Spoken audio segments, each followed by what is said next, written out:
trainer concept for the Fort Defiance Hospital.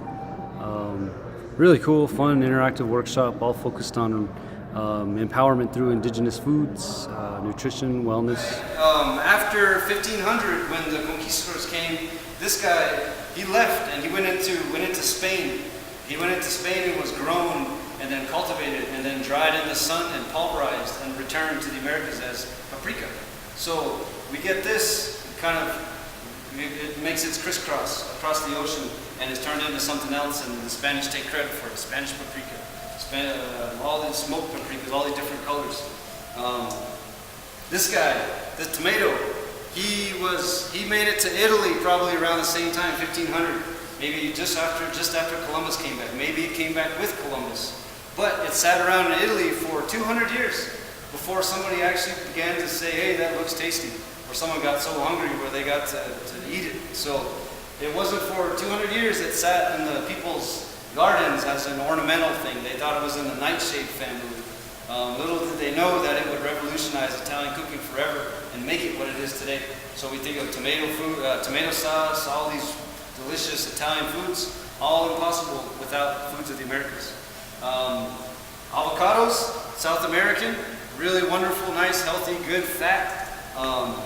Squash, I always see these. I bet you they were at the store labeled as Italian squash. That's a lie. It's not. It's ours. It's native. These foods came from Europe. So we see cow all over in our diets. We see chicken all over in our diets. We see the pig all over in our diets and in the fried bread. Horse mastery allowed people in food transport to happen, and sheep. These things allowed us to become sedentary. Whereas in Europe, these things gave rise to their civilizations. So in the north and then in the south, our food demographic, our trade routes are vertical. And we're vertical like this. In Europe, they go at an axis like this. They go horizontal in Europe. This is Eurasia. Right? It's the whole continent, including Europe. This is North America, South America.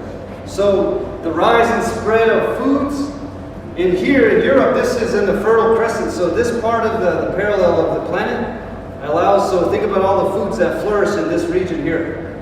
The same thing is on this side. So for us in the Americas, we're separated by many, many different geographic barriers that that's why our cuisines of the Americas are micro-regional, because we were separated by the Rocky Mountains,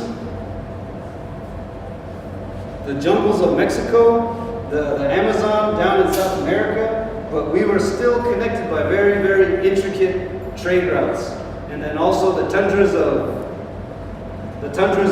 Canada and up into Alaska. So our demographic was very different, and in the Americas, we didn't have any domesticatable animals. We had bison, the dog. Well, there was a domesticatable animal. That was the dog and the llama. These two were in there. So everything else was wild. Everything else is wild. So there's the venison, the whole list of wild foods in the Americas. So you can see the difference. That if any food information had to be transferred for civilizations to grow, it went, parallel. So it was able to maybe go east to west in the jungles, but in Eurasia it spread much faster. It just went like that because it's all they call it a Fertile Crescent. So it just spread all the way through Asia. So that's why when foods, like we mentioned on the other side, after 1500, chilies came from South America. Corn and beans and squash from here, tomatoes from here, all these things came from here. It was a clash of cultures on both fronts. So things also came from there to here. So we'll think biology, we'll be biohazards, right? They came from across. So all these different things, it's a cross-cultural exchange of culinary information and how it changed the world. So each one of these things, tomato, corn, beans, squash, chilies, potatoes, revolutionized that side. And very little credit is given to all these huge contributions of us here. So that's where we stand when creating these things, is that Native American cuisine is the fourth mother cuisine.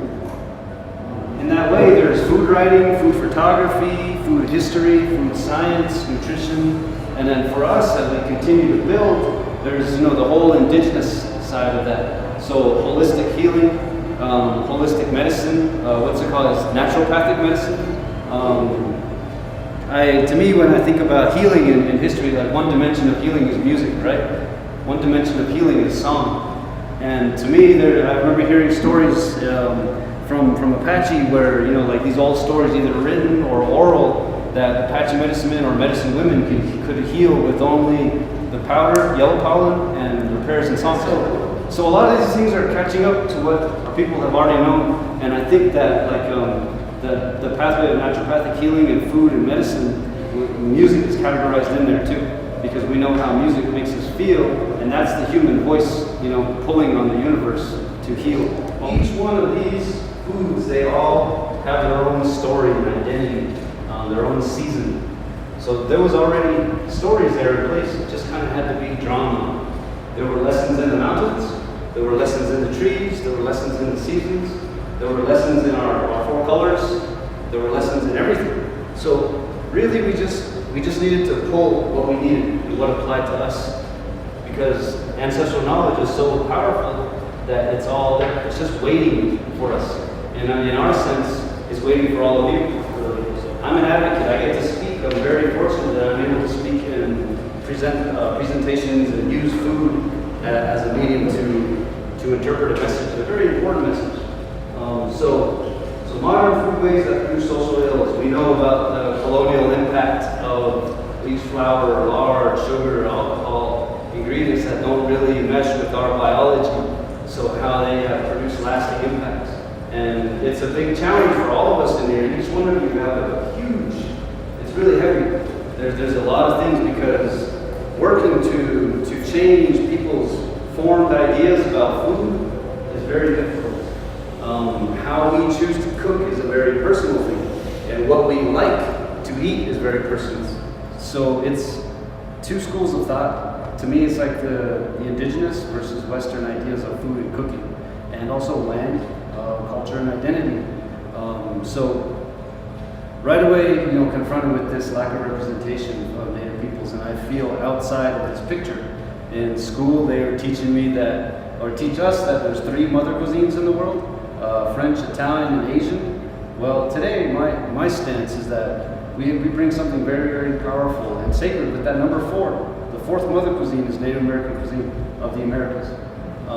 And that's really scientifically based, agriculturally based, because 75% of the foods consumed around the world today originated in the Americas, with us, the indigenous peoples. So through hundreds and thousands of years of trial and error, we've developed different ingredients that we'll talk about. To me, when I get to teach in the kitchen, my staff, at the busiest part of the year, I have 32 people on my staff that I oversee. I tell them that the kitchen is a collision. It's a place where many things intersect. So history, art, nutrition, science, wellness, identity, time, place, art, and business, education, they all collide in a kitchen like that. So is that I was very white tablecloth, and I had a colonized culinary mind. I was like a French guy in here, you know what I mean? Because I was looking for only the best, all this, blah, blah, blah. And right away in the first year, I realized that I could not, all my hero chefs, the Thomas Kellers, Daniel Boulous, Jean-Georges, these very famous Japanese chefs all over the world, they didn't have what I needed. You guys did. You know what I mean? You guys had it. I had to go home, my grandmas, my aunties, my uncles, the farmers in the community, the people that spoke the language, that knew what that mountain range is called, or knew what all these place names that connect us to where the foods grow. So that's some food for thought.